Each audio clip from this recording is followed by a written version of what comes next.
Salam dan bahagia. Perkenalkan, kami dari kelompok 11 akan mempresentasikan materi Risk Based Audit atau audit berbasis resiko.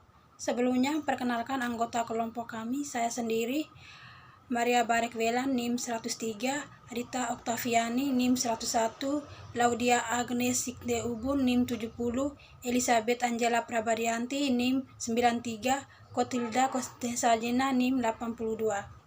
Pertama, pengertian audit berbasis risiko atau risk based audit. Risk based audit adalah metodologi pemeriksaan yang dipergunakan untuk memberikan jaminan bahwa risiko telah dikelola di dalam batasan risiko yang telah ditetapkan manajemen pada tingkatan korporasi. Pendekatan audit ini berfokus dalam mengevaluasi risiko-risiko baik strategis, finansial, operasional, regulasi, dan lainnya yang dihadapi oleh organisasi. Peran risk based audit dalam peningkatan internal control dan proses manajemen risiko sangat menyeluruh dan strategis. Oleh karena itu, apabila risk based audit diimplementasikan dengan konsisten, maka efektivitas internal control dalam proses manajemen risiko perusahaan akan meningkat. Berikut pendekatan audit berbasis risiko bukan berarti menggantikan pendekatan audit konvensional yang dijalankan oleh lembaga audit intern yang sudah berjalan selama ini. Pendekatan ini hanya membawa suatu metodologi audit yang dapat dijalankan oleh auditor intern dalam pelaksanaan penugasan auditnya melalui pendekatan dan pemahaman atas risiko yang harus diantisipasi, dihadapi, atau dialihkan oleh manajemen guna mencapai tujuan.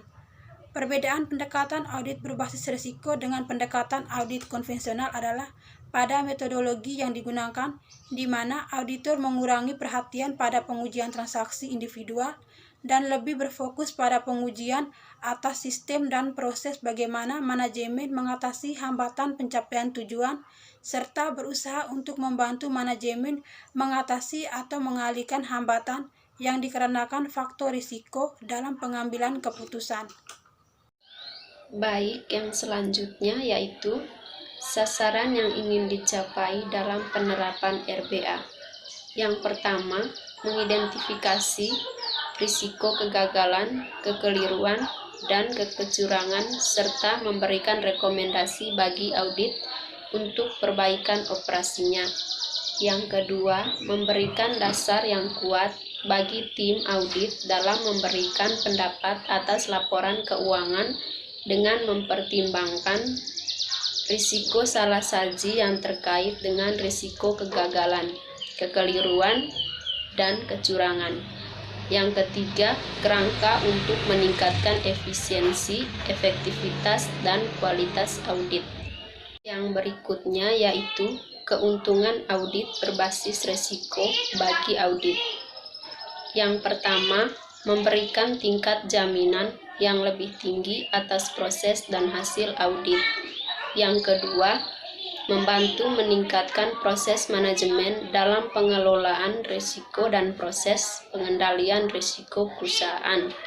Yang ketiga, memberikan nilai tambah bagi jasa audit melalui rekomendasi atau saran yang terkait dengan peningkatan kinerja organisasi dan bagaimana mengelola risiko operasi. Yang berikut, keuntungan audit berbasis risiko bagi KAP. Yang pertama, mengurangi risiko pelaksanaan audit. Yang kedua, meningkatkan kemampuan auditor. Yang ketiga, proses audit dapat dilaksanakan dengan lebih efisien. Yang keempat, membantu pemahaman yang lebih baik atas operasi klien. Yang kelima, membantu auditor untuk dapat menjadi konsultan yang dapat dipercaya oleh klien. Yang keenam, memberikan pendekatan audit sistematis dan unggul yang terfokus pada pengurangan risiko.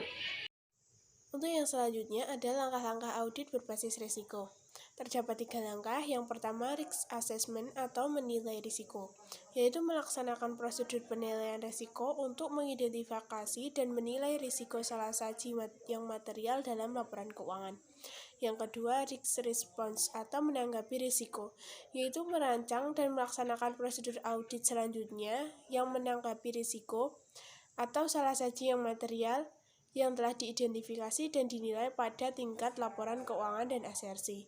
Yang terakhir ada reporting atau pelaporan. Ada 2 tahap pelaporan. Yang pertama, merumuskan pendapat berdasarkan bukti audit yang diperoleh. Dan yang kedua, membuat dan menerbitkan laporan yang tepat sesuai kesimpulan yang ditarik. Selanjutnya, tujuan audit berbasis risiko. Tujuan audit berbasis risiko adalah memberikan keyakinan kepada komite audit, dewan komisaris, dan direksi bahwa 1. Perusahaan telah memiliki proses manajemen risiko dan proses tersebut telah dirancang dengan baik.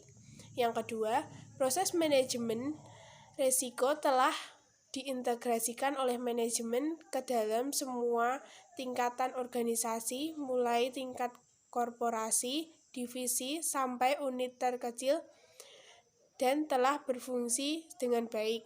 Dan yang terakhir, kerangka kerja internal dan tata kelola yang baik telah tersedia secara cukup dan berfungsi dengan baik guna mengendalikan risiko. Selanjutnya, manfaat audit berbasis risiko. Yang pertama, fleksibilitas waktu. Yang kedua, komunikasi tepat waktu. Yang ketiga, upaya tim audit terfokus pada area kunci. Yang kelima, prosedur audit berfokus pada risiko. Yang keenam, pemahaman atas pengendalian internal. Ruang lingkup audit berbasis risiko.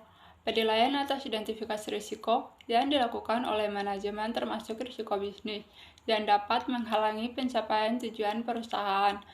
Mengetahui kadar dan dampak risiko yang menimpa perusahaan, mempercepat eskalasi risiko tinggi kepada manajemen puncak, kemampuan melakukan pemeriksaan manajemen risiko yang akan ditularkan kepada seluruh anggota auditor maupun audit.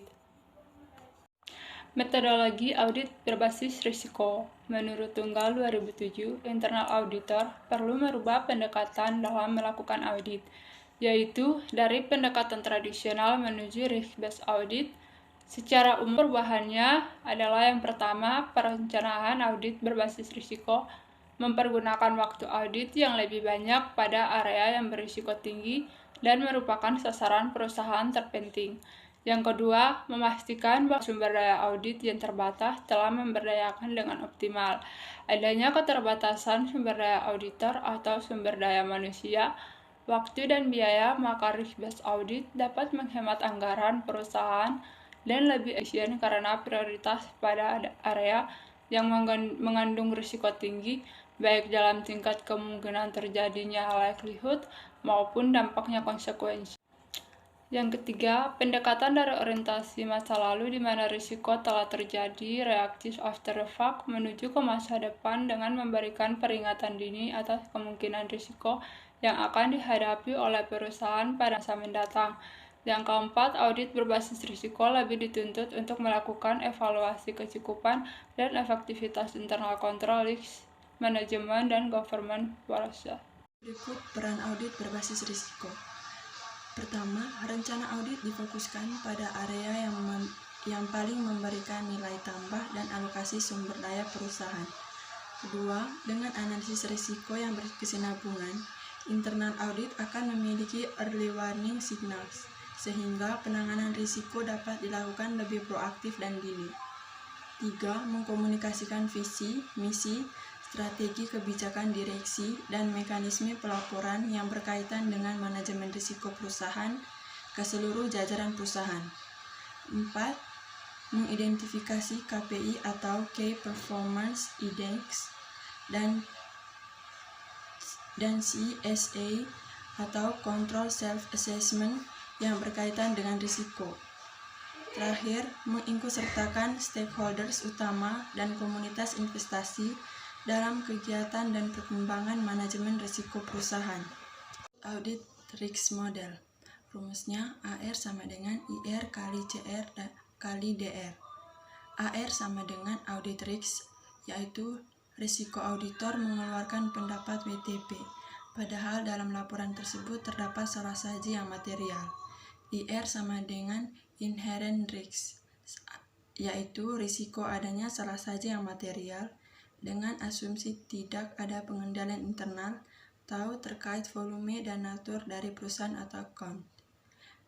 CR sama dengan control risk, yaitu risiko adanya salah saji yang tidak tercegah dan terdeteksi oleh pengendalian internal.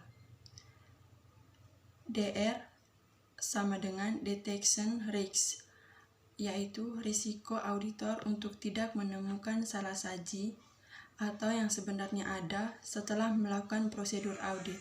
Sekian dari presentasi kelompok kami. Terima kasih. Salam.